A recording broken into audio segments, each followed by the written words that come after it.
ಇವತ್ತು ನಮ್ಮನ್ನೆಲ್ಲ ಅಗಲಿರೋದು ತುಂಬ ನೋವು ಮಾಡಿದೆ. ಏನಿವತ್ತು ಪ್ರಪಂಚಕ್ಕೆ ಬೆಂಗಳೂರನ್ನ ತೋರಿಸ್ಕೊಟ್ಟಿರೋಂಥ ಒಂದು ವ್ಯಕ್ತಿತ್ವ ಯಾರನ್ನ ಇದ್ದರೆ ಅದು ಎಸ್ ಎಂ ಕೃಷ್ಣ ಅವರು. ಏನಂದರೆ ಇವತ್ತು IT-BT ಕ್ಷೇತ್ರ, ಸಿಲಿಕಾನ್ ಸಿಟಿ, ಗ್ರೀನ್ ಸಿಟಿ ಈ ಥರ ಆಗಬೇಕಂದ್ರೆ ಮೂಲ ಕಾರಣಕರ್ತರು ಎಸ್ ಎಂ ಕೃಷ್ಣ ಅವರು ಇವತ್ತು IT-BTಯಲ್ಲಿ ಬೆಂಗಳೂರನ್ನ ಇಡೀ ಪ್ರಪಂಚಕ್ಕೆ ಪರಿಚಯ ಮಾಡಿಕೊಟ್ಟಿದ್ರು. ಅವ್ರು ಮಾಡಿರೋಂಥ ಅಭಿವೃದ್ಧಿ ಕಾರ್ಯಗಳು ಲೆಕ್ಕನೇ ಇಲ್ಲ. 92 ವರ್ಷ ವಯಸ್ಸಲ್ಲಿ ಆರೋಗ್ಯ ಸಮಸ್ಯೆಯಿಂದ ಬಳಲುತ್ತಿದ್ದರೂ ಕೂಡ ಏನು ಅವ್ರು ಇನ್ನೂ ಉತ್ಸಾಹದಲ್ಲೇ ಇದ್ದರು. ಇವತ್ತು ರಾಜ್ಯಪಾಲರಾಗಿದ್ದರು, ವಿದೇಶಾಂಗ ಸಚಿವರಾಗಿದ್ದರು, ಮುಖ್ಯಮಂತ್ರಿಯಾಗಿ ಒಳ್ಳೆ ಅಭಿವೃದ್ಧಿ ಕಾರ್ಯಗಳು ಮಾಡಿದರು.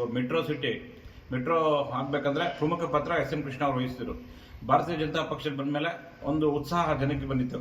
ಎಸ್ ಎಂ ಕೃಷ್ಣ ಇಂಥ ಒಳ್ಳೆ ಅಭಿವೃದ್ಧಿ ಅಧಿಕಾರರು ಕೂಡ ಪಕ್ಷದಲ್ಲಿ ನಮಗೆಲ್ಲರೂ ಪ್ರೇರಣಾದಾಯಕವಾಗಿದ್ದರು. ಇವತ್ತು ನಮ್ಮನ್ನೆಲ್ಲ ಅವರು ಅಗಲಿರೋದು ತುಂಬ ನೋವು ಮಾಡಿದೆ. ಏನಿವತ್ತು ಅಪಾರ ಬೆಂಬಲಿಗರನ್ನ ಅವರು ಅಗಲಿದ್ದಾರೆ. ಮತ್ತು ಅವರ ಆ ಕುಟುಂಬ ಸಹ ಅಷ್ಟೇ. ಇವತ್ತು ಅವರ ಅಳಿಯ ತೀರ್ಕೊಂಡಾಗ ಕೂಡ ಅವ್ರು ತುಂಬ ಕುದ್ದೋಗಿದ್ರು. ಸೊ ಹಂಗೆ ಇವತ್ತು ಆ ಥರ ವ್ಯಕ್ತಿನ ನಾವು ಕಳ್ಕೊಂಡಿರೋದು ನಮ್ಗೆ ಕೂಡ ತುಂಬ ನಷ್ಟ ಆಗಿದೆ.